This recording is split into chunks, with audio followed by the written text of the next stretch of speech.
Assalamualaikum warahmatullahi wabarakatuh. Perkenalkan, nama saya Umu Hani, biasa dipanggil Umu, mahasiswa alih jenjang S1 Keperawatan Universitas Harapan Bangsa Purwokerto. Di sini saya akan menjelaskan tentang ibu hamil dengan HIV/AIDS. Jumlah wanita penderita AIDS di dunia terus bertambah, khususnya pada usia reproduksi. Sekitar 80% penderita AIDS anak-anak mengalami infeksi perinatal dari ibunya. Transmisi perinatal dapat terjadi melalui plasenta, perlukaan dalam persalinan, melalui ASI.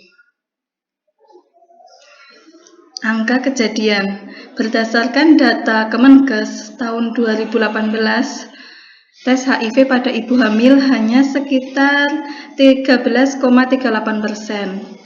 Dari total jumlah ibu hamil di Indonesia sebanyak 5.291.143 orang.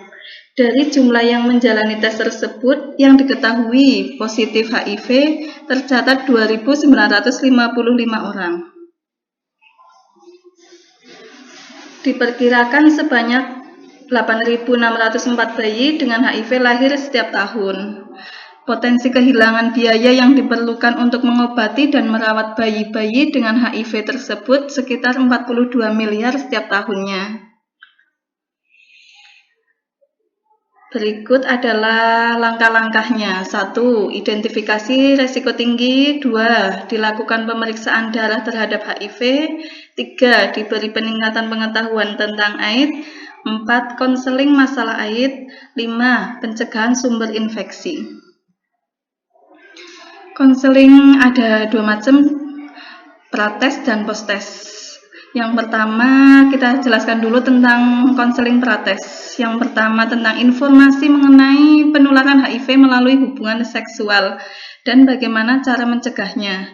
2. Informasi mengenai penularan HIV dari ibu ke anak dan bagaimana penanggulangannya. 3. Informasi mengenai proses dan prosedur tes HIV.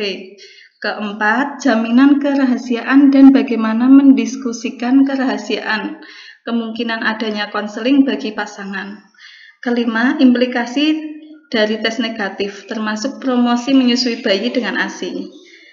Selanjutnya, implikasi dari tes positif, keuntungan dan kerugiannya, intervensi yang dipilih, serta kemungkinan adanya stigma.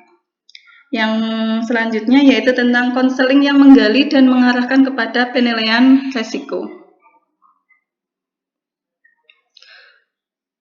Konseling pasca tes. Ada hasil tes negatif dan tes positif. Yang tentang tes negatif dulu. Yang pertama, informasi untuk mencegah penularan di masa depan. 2. Promosi ASI eksklusif pada ibu hamil yang tidak terdeteksi HIV. Selanjutnya, untuk hasil tes positif.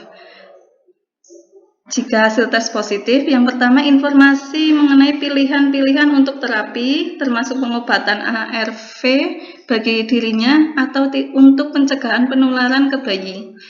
Kedua, konseling yang menyangkut pilihan-pilihan pemberian susu ke bayi, resiko menyusui dengan ASI. Ketiga, konseling pemberitahuan kepada pasangan dan masalah kerahasiaan. Keempat, informasi layanan rujukan untuk dukungan, perawatan, pengobatan, dan juga persalinan.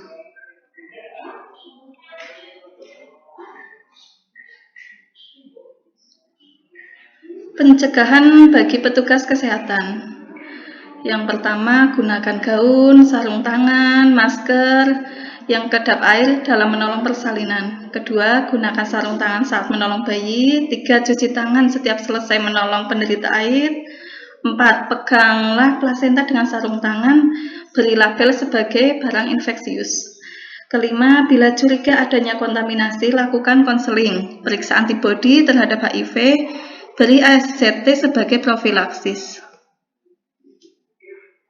Perawatan pasca persalinan perlu diperhatikan penularan melalui pembalut wanita, lohea, luka episiotomi, atau luka post-SC.